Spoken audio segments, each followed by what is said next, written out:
Hello, my name is Tolg and I exist, therefore I think too much. There was someone who left a comment just saying, I guess thank you for making these, but they did compliment me and say that I was positive. And I had been thinking about that for maybe an hour now.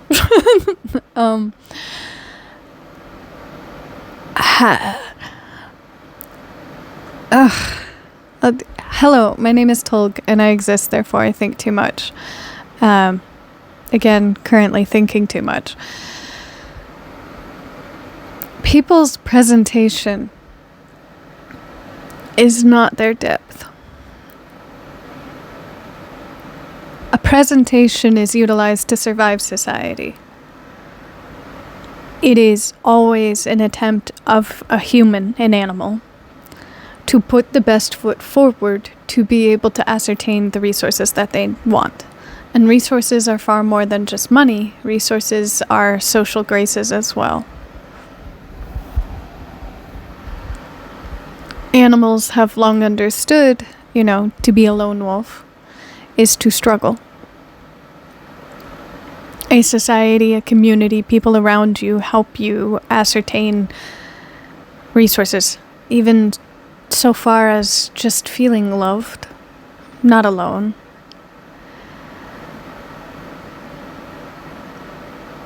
A presentation is simply a presentation.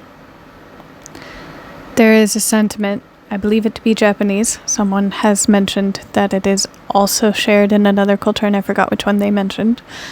Essentially, man has 3 faces. The first is the face that man shows the world. The second is the most intimate face, only shown to close friends and barely shown to the person themselves. And the third face is the innermost face, the most honest version of a person that a person more than likely will never see. I believe it was the philosopher Camus. And the only reason I believe this is because I watched the series Firefly, and it's one of my favorites.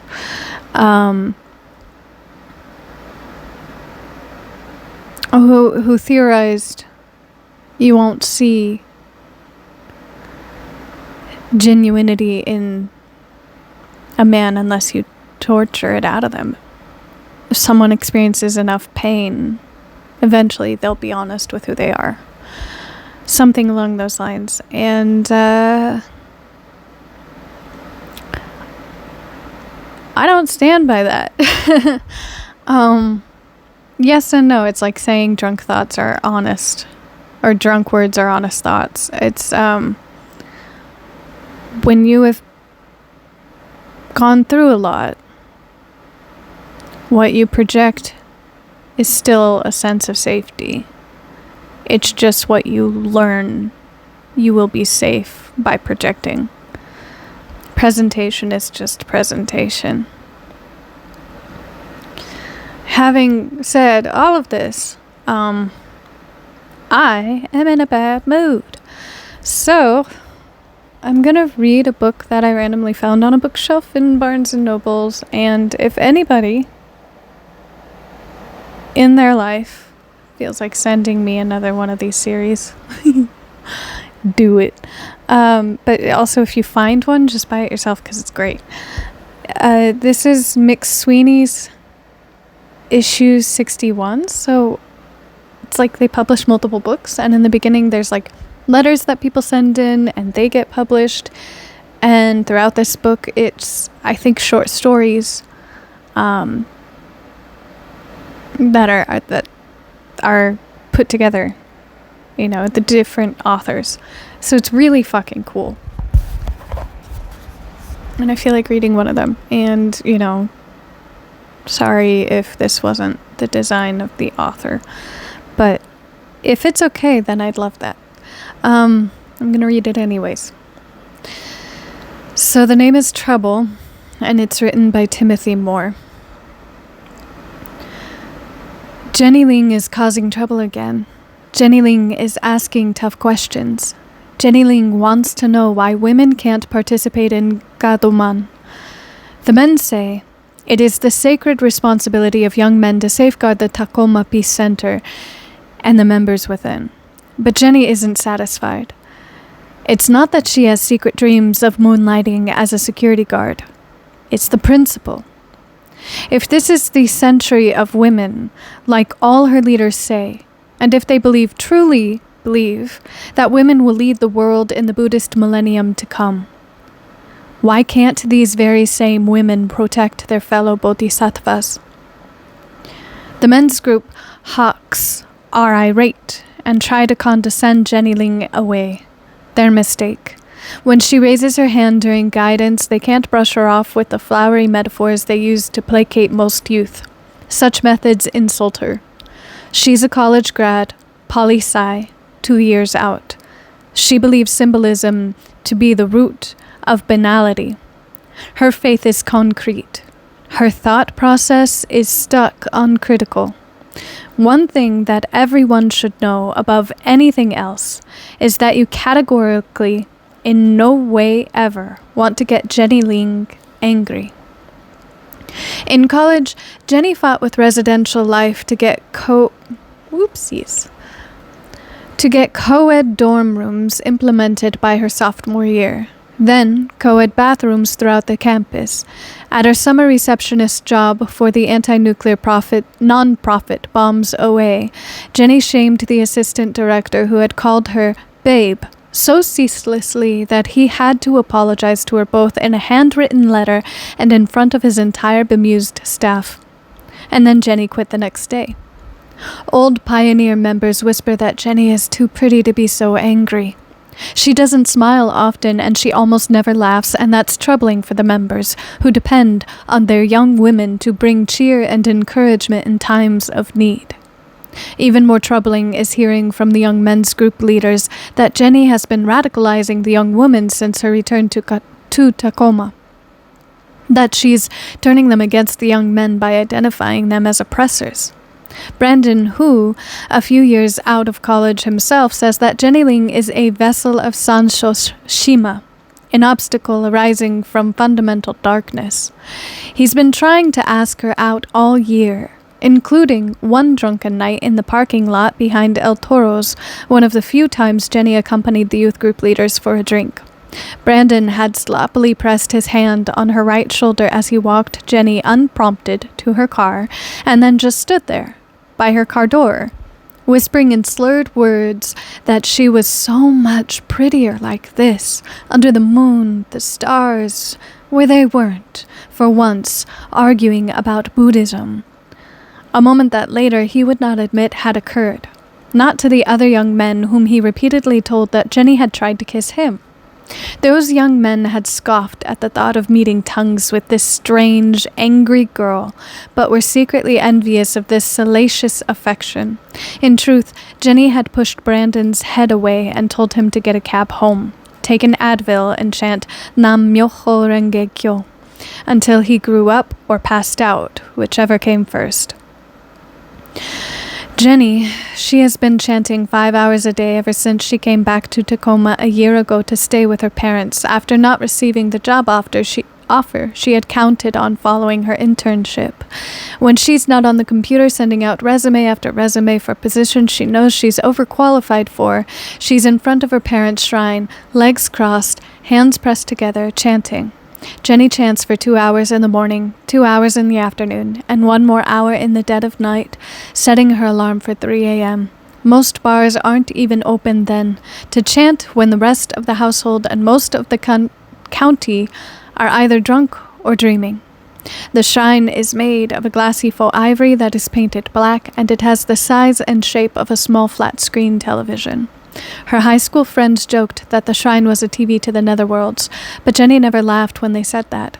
Instead, she would tell them the single Buddhist fable she enjoyed, the one about a Buddhist priest from over 2,000 years ago, who on a desolate road meets a weakened demon who holds a secret sutra. This pitiful demon offers to teach the priest the sutra if he willingly gives the demon his warm flesh to eat, piece by gory piece. Jenny doesn't have many friends, not in Tacoma, not anywhere. Jenny likes people only in the smallest of doses. She'll like them and then grow tired of them, and then she'll have to sleep half the day after seeing them just to regain the energy that they have drained from her. People think Jenny lacks patience, but they're wrong. They've seen her only at the point of exasperation. In reality, she is almost always annoyed at people's pettiness, their small thinking, their ingrained stupidity, and they have no idea how much effort she wills on a daily basis to hold that irritation at bay. That's why she chants 5 hours a day, because she desperately wants to be at peace with every single person in this trying world. It's difficult. So difficult. Jenny ended up back at her parents' place because she has problems with networking, because she refuses to procure and then use procured connections, because the non-profit world is smaller than you'd think, because when she was cued to appease, she became indignant. She's grown accustomed to big cities like Chicago and New York and hates it here in Tacoma. She hates the whole state of Washington, even metropolitan Seattle. She hates that it rains just about every day, but that the rain is never satisfying or spiritual in the way she imagines rain can be. It's a mild, inoffensive rainfall in a temperately amiable climate that is never too hot or too cold or too anything except infuriatingly middling. She'll walk in the rain and barely get wet. She'll stroll along Tacoma's waterfront and sit on the flat rocks, and she'll want to breathe in Commencement Bay, but the smog from the paper factories always makes her throat itchy. Not itchy enough to cause pain, just itchy enough to annoy. All the men's group leaders in Tacoma have a shared, recurring dream about Jenny Ling that none of them are aware of mutually harboring. Of course, they would never discuss these dreams with others, especially not with men who hold similarly esteemed leadership positions. They dream about Jenny Ling, but their dreams are never of the illicit nature they would perhaps welcome. Their dreams are more abstract, filling them with a terror that rushes into the tips of their fingers and causing their hands to shake lightly every time Jenny Ling so much as clears her throat. In their collective dream, they are at the Tacoma Peace Center, and they are at the podium, and they, or someone they exist as in the dream, are speaking. But nothing they say makes any sense. It's just gibberish. And Jenny Ling is laughing. And they've never actually seen her laugh. But in the dream, this laugh is low and voluminous, and it becomes a never-ending loop that they are powerless to stop. Jenny Ling isn't satisfied. Jenny Ling tells Phil Monroe that what he's saying is patently false. She tells him that if the Buddha of the latter day of the law were somehow here now, he would weep with unimaginable shame. Phil doesn't know quite how to respond to this hyperbole. So he says that if Jenny sees an error in the practice, the error must originate from within herself, because the practice is infallible. Jenny tells him that the organization is not the practice, that Phil Monroe is not the practice. The other members at the group meeting squirm in their plastic deck chairs. The semicircle they have formed around Phil Monroe's Gohonson shrine, an unwilling audience to his humiliation. Jenny has noticed that overcompensating Buddhists do not buy audacious sports cars. They instead purchase extravagant altars. This shrine rises 14 feet from the ground, so high that the top nearly hits the ceiling. Sanskrit and intricate wood etchings of doves and lotus flowers decorate the ornate doors. The inside is bright gold and houses the Gohonson, a scroll of such immense power that to duplicate it by pencil or by photography is forbidden and ensures a hell of 10,000 sufferings. The members have never seen Phil turn this shade of dark pink. His smile is fractured. The old Japanese woman curled at the side of Phil's living room with their gongyo books and beads on their laps whisper among themselves. Jenny Ling is at it again, always causing trouble. Jenny knows they are talking about her, but her focus doesn't stray from the task at hand.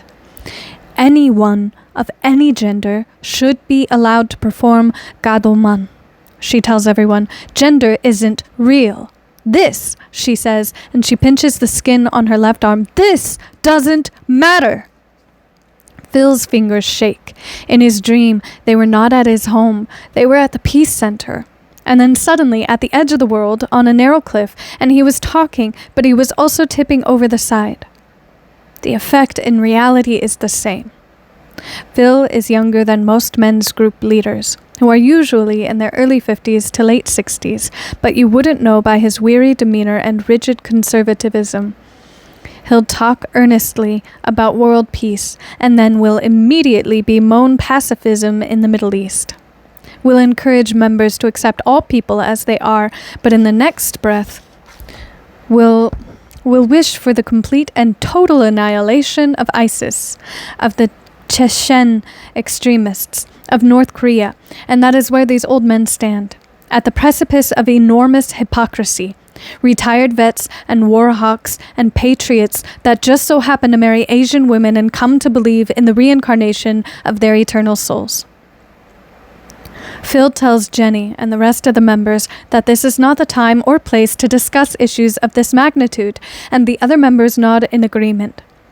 Jenny is ignored when she says, if not here, where? If not now, when? Not at the chapter meeting, where visiting men's territory leader Gary Williams tells Jenny that these decisions are made by those in higher standing than even him, far on the other side of the Pacific, not at the Young Women's Conference in Olympia, where stoic Susie Quill tells Jenny, first in private and then in front of the 30 young girls who once briefly looked up to Jenny, that they should focus on bringing in new members and not alienating the old. Not in the McDonald's drive-thru, where Emily Lee, a decade younger than Jenny, fiddles with her iPhone in the backseat of Jenny's '98 Honda Civic and tells Jenny that she's sick and tired of hearing about fucking Gadoman and asks her to just take her home already because she doesn't give a single solitary shit about anything Jenny has to say.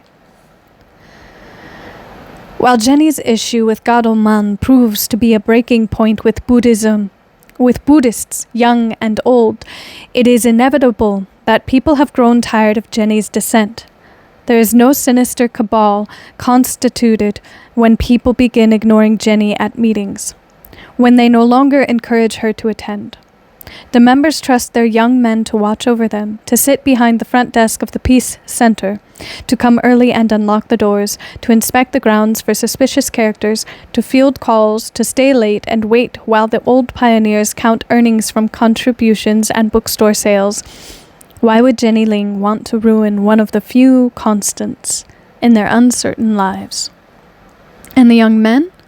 Many of the young men have left for bigger cities or for colleges out of state, or they have left the practice entirely, never to be seen again.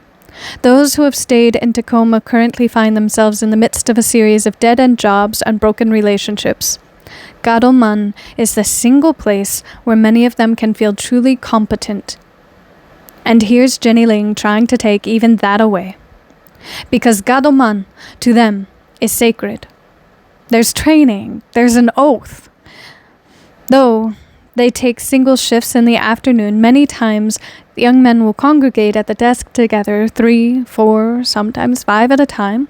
Together they jockey for position by one-upping one another with humor that gets progressively more obscene. To be the most crass and volatile is what they seek. And eventually, they'll give up on words altogether. They'll share screenshots of the girls they want to fuck and the girls they actually have fucked, quickly swiping those photos away at the sight of a pioneer or doe-eyed young girl. And then they will laugh hysterically and slap one another's backs. That was a close one.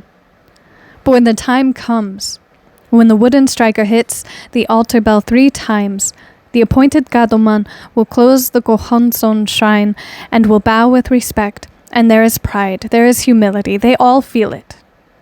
When the peace center is closed, these same young men, these bodhisattvas, will congregate at dive bars up and down Pacific Avenue, and they'll drink until their sorrows take the shape of karmic destiny, or until the bar closes and kicks them out. And there is a place for young women to perform their tasks within the organization, Lotus Group. Before they refused to engage with Jenny, young men's group leaders would quietly remind her of the delicate role she should embrace. The place of a young woman is Lotus Group, these young men would insist. That is where young women master the art of patience and diligence, herding crowds into the Gohonson room, bringing tea to respected leaders. While Gadoman is there to protect the bodhisattvas, the role of the Lotus Group is to serve. Doesn't she understand? She has a place in the organization that is just as important as Gadoman, probably even more so. Hearing this from the young men does not incite Jenny Ling's anger as one would expect it would, from knowing her. When she listens to the young men at their most earnest, Jenny's heart breaks for them. When she's alone and exhausted, she chants for them still. Even so, Jenny Ling finds herself adrift. Not even her parents talk about the practice in front of her. They are dedicated to the old ways, meek and docile. And while they found Jenny's audacity to be cute when she was younger, it is no longer amusing now that she has returned from college. They believe that if they don't say anything, Jenny will come to her senses. They tell her they don't want to discuss the practice with her. "Let us be, please," they say softly, offering her tea and rice cakes. It is not surprising that Jenny is cast out. The organization, by design or by practice, can be untenable to the educated, the college-age young. It runs on the backs of the old and the adolescent. When they proclaim that the youth are essential, they are referring only to those who can be guided. The elementary student, the middle schooler, the devoted and amiable teen, and then, after years of denying the practice, the educated will return, having started their own families, ignoring the perceived injustices within the organization that made them leave the practice in the first place. They crave that normalcy, that familiarity, and no longer see themselves in the recent college graduates who seem overly smug in their fervor for social justice and accusations of patriarchy. But mostly, these returning Buddhists miss their parents. And so the old ways, they continue. That fate will not befall Jenny Ling. For now, at what can be described only as one of the lowest points of her life, Jenny Ling walks along the Tacoma waterfront alone. It's the afternoon and small crowds of families and children meander on the rocky shore. Jenny doesn't think about them or about her isolation or even about the last phone interview she had over a month ago and how they haven't called her back. The interview had been cordial but guarded, as if the man interviewing her were being extra careful with the words he was using.